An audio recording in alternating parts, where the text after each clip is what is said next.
There is a specific type of person in your life who has never once raised their voice at you, never insulted you directly, and yet somehow, every single time you leave their presence, you feel smaller than when you arrived.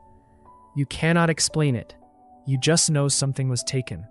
Psychology can explain exactly what happened.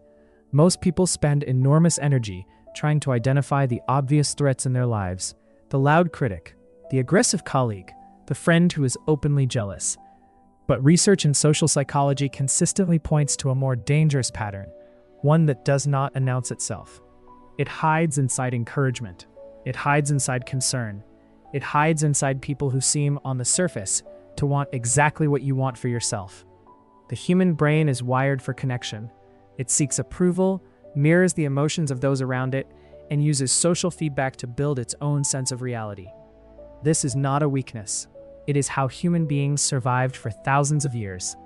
But that same wiring becomes a vulnerability when the people around you have learned, consciously or not, to exploit it. Psychology identifies several specific behavioral patterns that, over time, quietly dismantle a person's ambition, confidence, and sense of direction. And the most important thing to understand is this: the people who carry these patterns are not always aware they are doing it. Pattern 1. The Subtle Discourager. This is the person who never tells you that your goal is impossible. Instead, they ask questions. Are you sure you're ready for that? Have you thought about what happens if it doesn't work out? On the surface, this sounds like reasonable caution. But when these questions arrive every single time you share progress, every time you express excitement, the psychological effect is one of accumulated doubt. Researchers call this phenomenon undermining support. When someone offers the appearance of concern while consistently shifting your attention toward failure. The brain, which is naturally more sensitive to negative information than positive, begins to internalize these questions as truth. Over time, the person stops needing to ask them out loud. You ask them yourself. There is a certain kind of person who measures every conversation. They are aware of your achievements in the way a chess player is aware of the board. They will celebrate your success, but almost always in the same breath as mentioning someone who has done it better, faster, or first. That's amazing. Did you hear what Marcus did last month? Social comparison theory, developed by psychologist Leon Festinger, explains that human beings evaluate themselves largely through comparison with others. This is a deeply embedded cognitive process. The comparison trap exploits it deliberately or habitually by ensuring that your wins are always placed next to a larger win. The result is that you never fully experience your own progress. Pattern 3. The emotional drain. This behavioral pattern is perhaps the most exhausting.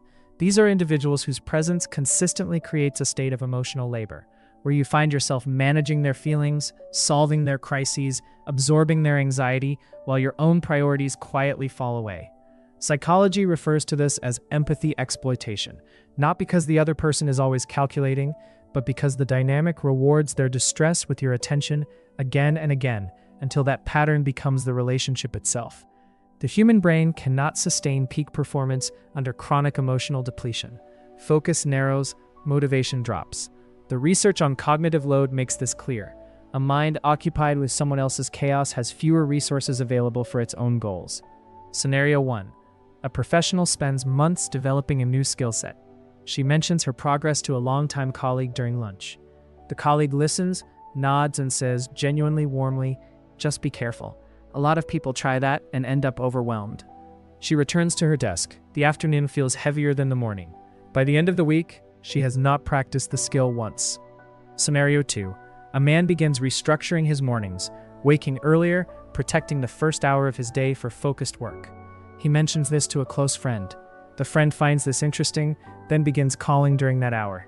Not maliciously, out of habit, out of availability. Within 3 weeks, the morning routine is gone.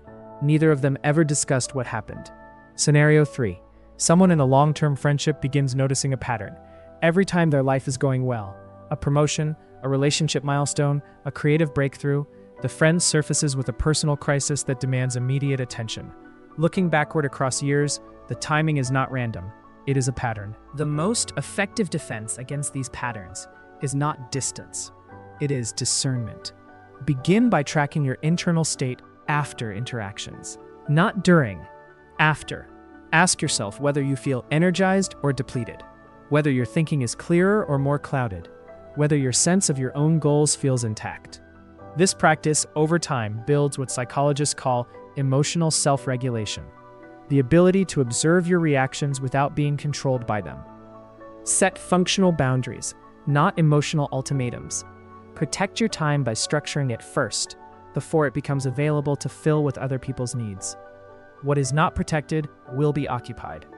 Be selective about who receives access to your ambitions before they are fully formed. Unfinished goals are sensitive to external doubt. Share them when they are strong enough to withstand friction. And perhaps most importantly, recognize that ignoring certain people does not require hostility. It requires priority. You are not turning away from them. You are turning toward yourself. The people who quietly limit your growth are not always villains. Some of them care about you deeply. Some of them are unaware of the patterns they carry.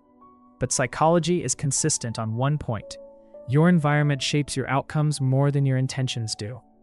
The people you allow consistent access to your attention, your energy, and your inner world are not neutral forces. They are variables. Once you begin to see these patterns clearly, not with resentment, but with calm recognition, something changes. The subtle discourager loses their influence. The comparison trap loses its grip. The emotional drain loses its pull. Because awareness does not just protect you, it fundamentally alters how these patterns can affect you. The moment you recognize what is happening, you are no longer a participant in someone else's dynamic. You become the observer.